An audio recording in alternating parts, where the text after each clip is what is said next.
দেশের সব জেলায় ক্রিটিক্যাল চিকিৎসা সেবা নিশ্চিত করার আহ্বান জানিয়েছেন জিয়াউর রহমান ফাউন্ডেশনের সহ সভাপতি ডাক্তার জোবাইদা রহমান। তিনি বলেন, ক্রিটিক্যাল চিকিৎসার চ্যালেঞ্জ মোকাবেলায় ট্রেনিং ও চিকিৎসা সরঞ্জামের প্রয়োজন। রাজধানীর হোটেল ইন্টারকন্টিনেন্টালে অনুষ্ঠিত হয় Bangladesh society of critical care মেডিসিনের জাতীয় সম্মেলন 2026-এর উদ্বোধনী অনুষ্ঠান। এ সময় বাংলাদেশের চিকিৎসা ব্যবস্থাকে আগামী 25 বছরের জন্য উপযোগী করে গড়ে তুলতে এখন থেকেই দূরদর্শী ও গঠনমূলক পরিকল্পনা নেয়ার আহ্বান জানিয়েছেন সমাজকল্যাণ মন্ত্রী ডাক্তার AZM জাহিদ হোসেন। একদিনেই সব কিছু হবে না, you need to start from today.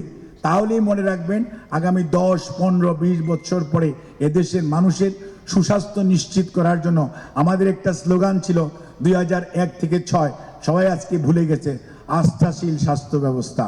সেই লক্ষ্যে চলেন আমরা সবাই এগিয়ে যাই। চিকিৎসকরা দায়িত্বশীল না হলে সরকার স্বাস্থ্য খাতে হাজার কোটি টাকা দিলেও লাভ হবে না বলে মন্তব্য করেন স্বাস্থ্যমন্ত্রী সরদার সাখাওয়াত হোসেন। সেই স্বাস্থ্য খাতের উপর 69 কোটি টাকা বরাদ্দ করেছে।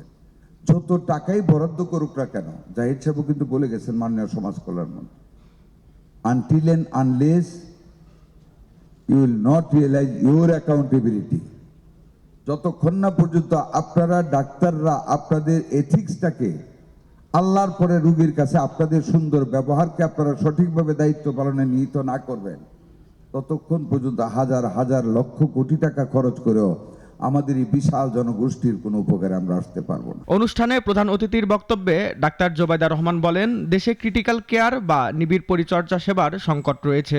বিশেষজ্ঞ চিকিৎসক, দক্ষ নার্স ও বিশেষায়িত সরঞ্জামেরও ঘাটতি পূরণ করতে হবে। ক্রিটিক্যাল কেয়ার ইউনিট কম থাকায় কিছু ক্ষেত্রে চিকিৎসকবৃন্দ নিরুপায় হয়ে পড়েন। উপরন্তু দেশে স্পেশালিস্ট ইন্টেন্সিভিস্টদের সংখ্যা কম। অ্যানেস্থেটিস্ট, কার্ডিওলজিস্ট, নিউরোলজিস্ট অনেক ক্ষেত্রে ক্রিটিক্যাল কেয়ারের দায়িত্বে থাকেন। এক্ষেত্রে আরও বিশেষজ্ঞ প্রয়োজন, আরও ট্রেনিং প্রাপ্ত নার্স প্রয়োজন, যেন গুরুতর অসুস্থ আহত রোগীকে প্রত্যন্ত অঞ্চল থেকে ক্রিটিক্যাল কেয়ার সম্বলিত হাসপাতালে দ্রুত আনা যায়। সংকটাপন্ন পরিস্থিতি পরিবর্তনের জন্য সঠিক পরিকল্পনা ও সংকল্প গ্রহণের আহ্বানও জানান তিনি। ক্রিটিক্যাল কেয়ার সেবা দিয়ে সুস্থ। রেজাই রাব্বি, নাগরিক, ঢাকা।